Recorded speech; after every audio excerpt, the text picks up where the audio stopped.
What in the world is going on? At home and abroad, the questions outnumber the answers. Is the USA prepared for what happens next? Let's ask our RT contributor and longtime Pentagon official, Michael Maloof. Welcome. Thank you.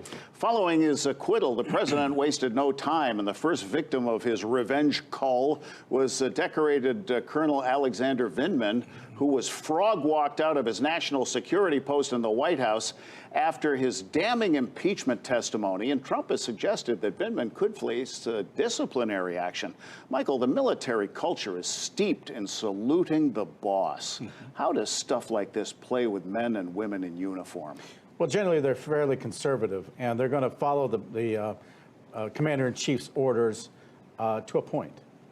If it looks like it's an unlawful one, then you may have some dropouts, and you may have some that are, some may go along. But, I mean, take the example of Secretary Mattis, who's a general at one time, highly decorated, but he disagreed with the president's policy on Syria. That was a policy issue. It had nothing to do with illegality as such.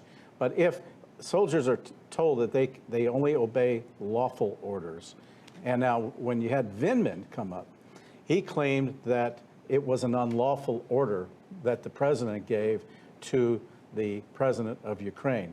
Well, when you listen to the tape, it doesn't sound like an order, but as a military man, he interpreted that any request is an order. Inferred as an order. It's inferred as an order in his mind. Now, he did other things too. He went off the reservation, started talking to other people about this. This is a problem, and I'm sure that when he gets back, he's gonna be probably isolated back in the Pentagon, sitting in a phone booth. Sitting in a phone maybe booth, without even a phone. Without it, maybe so. But well, and it'll give him time to contemplate the offer that was made by the president of the Ukraine to be his minister of defense while he's writing his book. Yeah. Well, the next act in Trump's revenge tour. Tough talk about reducing the sentence pending for his operative Roger Stone, whom a jury convicted on 7 counts. Congratulations to Attorney General Bill Barr for taking charge of a case that was totally out of control and perhaps should not even have been brought, the president tweets, claiming he had not directed the Attorney General to do so. So the Prez is sending these signals again.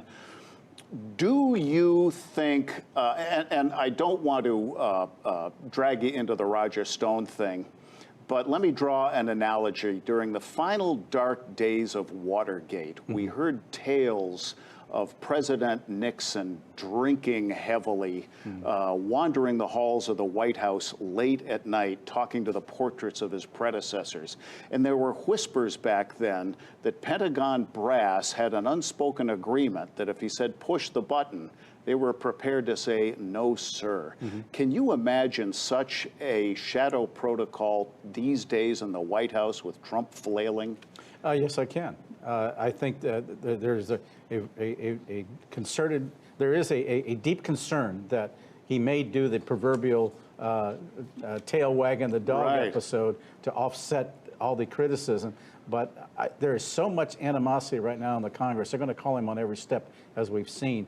And he's going to be stymied somewhat in going forward with a lot of things. Now, the question over Barr interfering, quote unquote, into the Roger Stone thing. Again, what's illegal? It has to be illegal, and that's not relevant.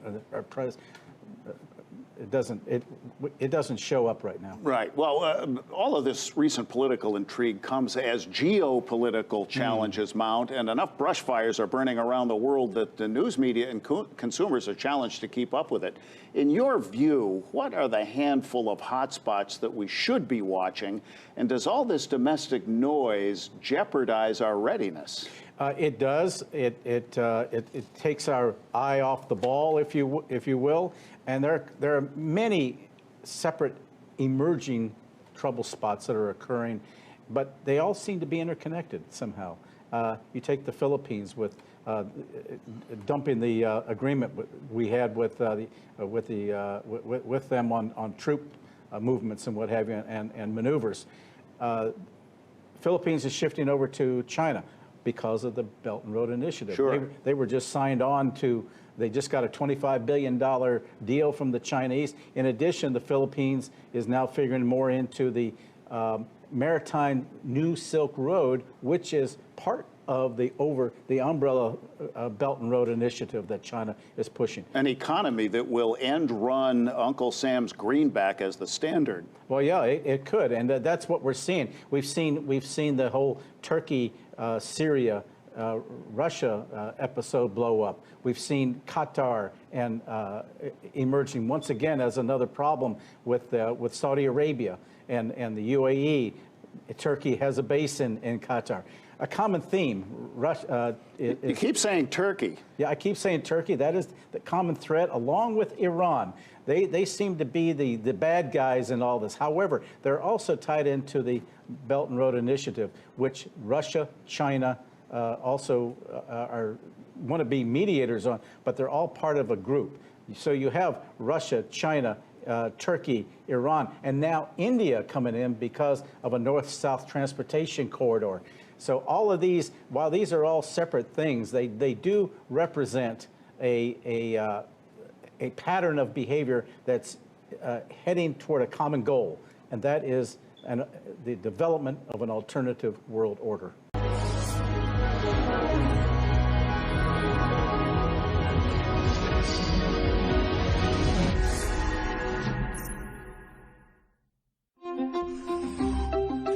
I'm Larry King. Questioning, listening, learning. You know, I've always said I never learned anything when I was talking. It's important to listen. Question more.